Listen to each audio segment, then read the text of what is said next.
Hello everyone and welcome to Render Prep and Saving.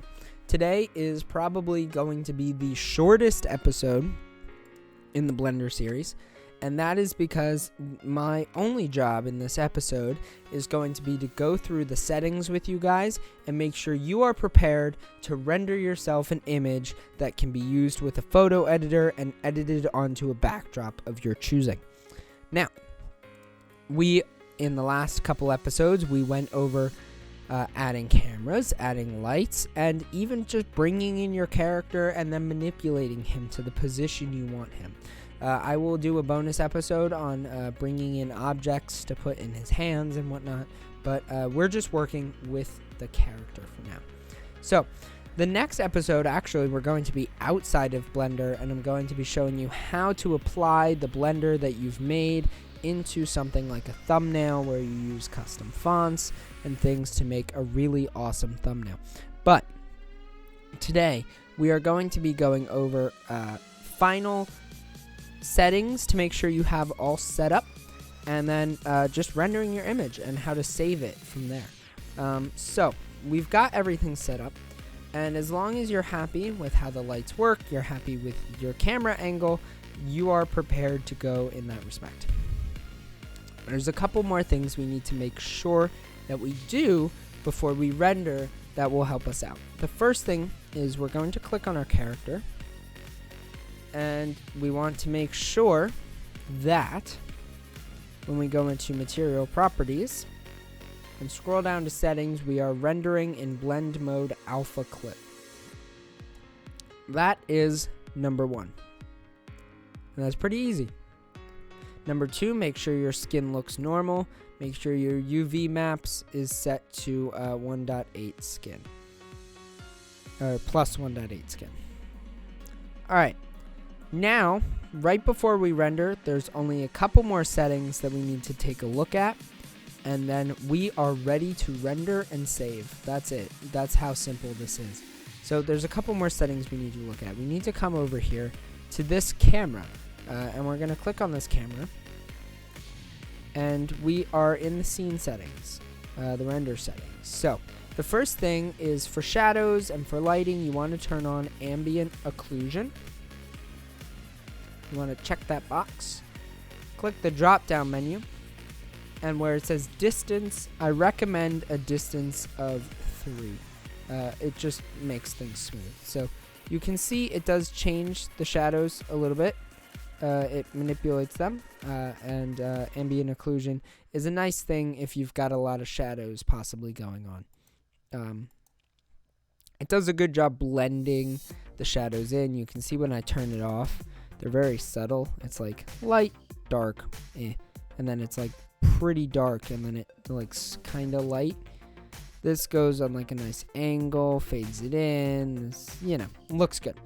So we're gonna ambient occlusion. And then the last one, in the same tab, we're going to scroll down to film, and there's filter size, which I don't want to worry about. The only thing we want to worry about is clicking the checkbox that says transparent. You'll see everything changes, but that is good. That is what you want. You want it to look like this. Now, the reason why I save that typically till the end is because this is annoying to work in. But it is nice to be able to see, okay, like I did click the right settings. Alright, so now the last thing that we're going to have to do in order to render this image in its final state is go up here to the render tab and click render image. You can also click F12 on your keyboard. And when we click render image, it'll bring us to a new window. It'll load. It takes a while. It has to process. And here we go. We have our character on a transparent checkerboard background. And you can see the bone structure's gone. The light lines are gone. All we see now is just a nice looking character render, professional looking character render. So at this point, all we have to do is we want to take this image and save it to prepare it for using in the next episode when we go over adding it to backgrounds. So we are going to go to Image, Save As,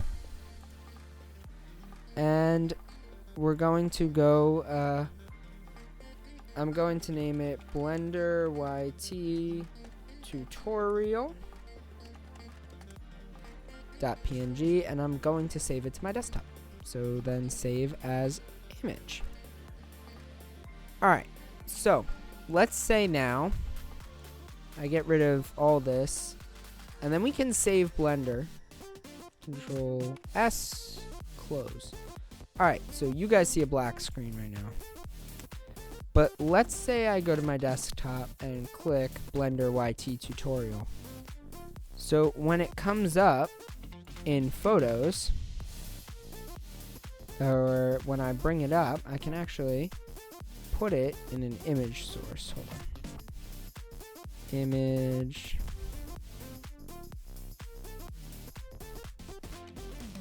Alright, here we go. Alright, so when I pull it up, this is what we get. You can see.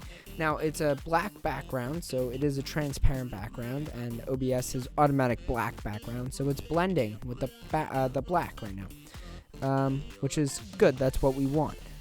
So in the next episode, we're going to be taking this image, this Blender image that we made of a character, and I'm going to be showing you guys how to do stuff like this with it.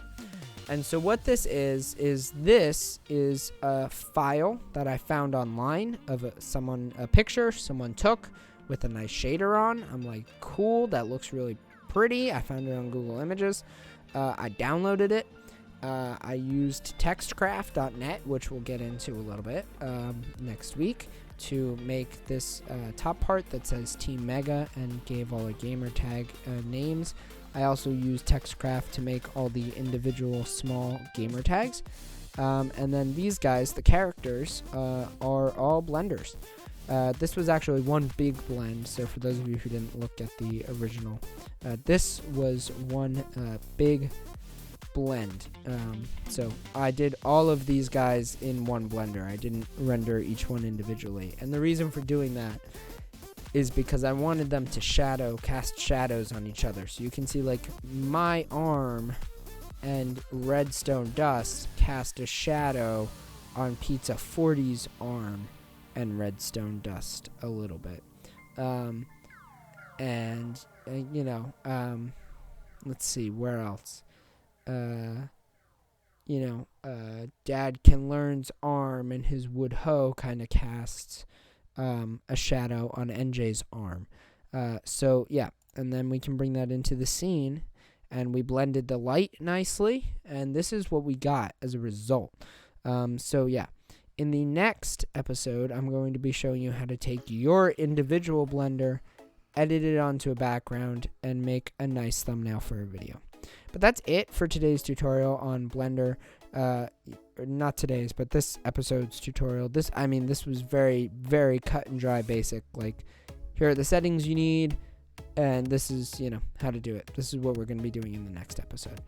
But thank you guys very much for watching. If this was helpful, leave a like, subscribe. If you have any questions, comment down below, or feel free to contact me.